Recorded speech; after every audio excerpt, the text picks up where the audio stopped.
PSG Fan TV, bonsoir à tous, bonsoir Young Steph. Bonsoir Ronip. Alors malheureusement c'était un déplacement à la GIA et ça s'est résulté sur un match nul. À nouveau, on a des statistiques qui ressemblent à des précédents matchs. Comment toi tu perçois ces statistiques et comment tu les lis? C'est inquiétant, c'est pas bon signe. En plus, on est sur un match avant Ligue des Champions. Décisif aussi. Décisif à nouveau contre Salzbourg là dans quelques jours. Mais pour le match de ce soir, c'est un peu copier-coller pratiquement à ce qui s'est passé contre Nantes. Ouais. Donc ce soir, tu encaisses pas, mais tu marques pas.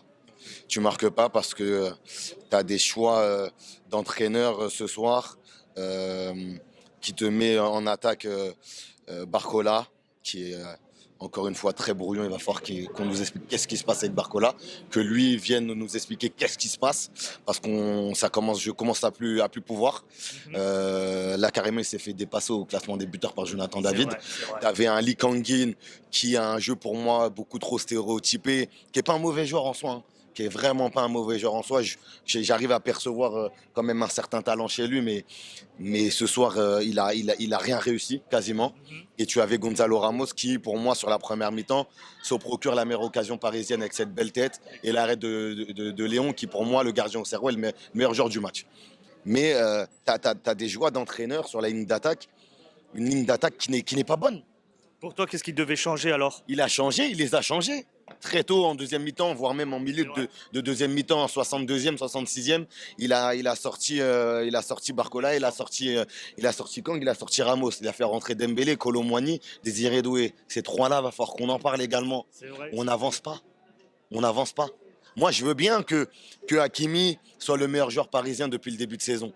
Mais lorsque ton meilleur joueur est un latéral droit, c'est inquiétant. C'est clair. Lorsque le coach en vient carrément à changer toute sa ligne d'attaque en 5 minutes, j'ai dit 62e, 66e, c'est que les attaquants déjà qui ont démarré d'entrée n'étaient pas bons. Et par la suite, les remplaçants n'ont pas été bons. Kolo Muani, putain, Kolo, frère. C'est ce que j'allais te poser la Il a question. la balle de match. Un piqué, c'est terminé. Un piqué, c'est terminé. Pourquoi tu tires à ras de terre? Un piqué, c'est terminé, frère. Et est-ce que tu comprends le choix de Luis Enrique alors quand tu vois la performance ce soir de Kolo Muani, de le mettre sur le banc ou de le garder?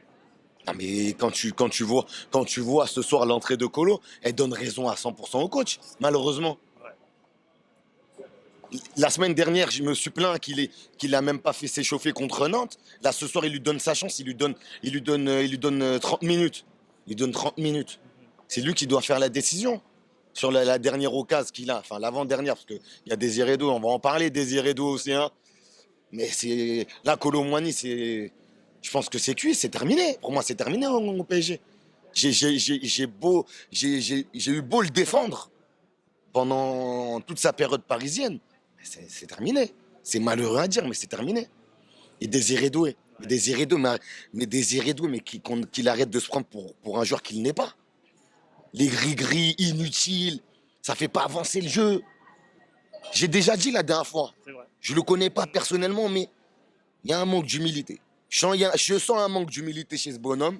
En tout cas, lorsqu'il joue au ballon, je sens qu'il se prend pour un autre. Et tu vois, là, ça commence, ok, 19 ans, mais on l'a quand même payé 50 millions, le copain. Donc, j'attends beaucoup mieux d'un joueur comme ça, surtout qui a un bon prospect. En tout cas, on nous l'a vendu tout comme. Mais bref, ça m'énerve ce genre de prestation et j'arrive pas à comprendre également comment un Fabian Ruiz peut grailler encore une fois ce soir 80 minutes quand tu vois la copie également de Fabian Ruiz qui est d'une lenteur dans le jeu et qui lit mal les actions lorsqu'il faut faire le bon geste dans la surface. Donc je croise les doigts qu'on fasse un bon résultat à Salzbourg. Advienne que pourra, quand tu vois l'état des choses actuellement au Paris Saint-Germain, vraiment advienne que pourra. Mais franchement, je suis très très dubitatif. Surtout après un tel 0-0 qui va passer pour un 0-0 laborieux. Mais pour moi, c'est un match qu'on méritait de gagner parce que quand même, eux ils touchent pas les montants. Ils ont quasiment rien. Nous, on a quand même 24-25 tirs ce soir. Donc voilà quoi. Bonne soirée. Je te remercie. Bonne soirée.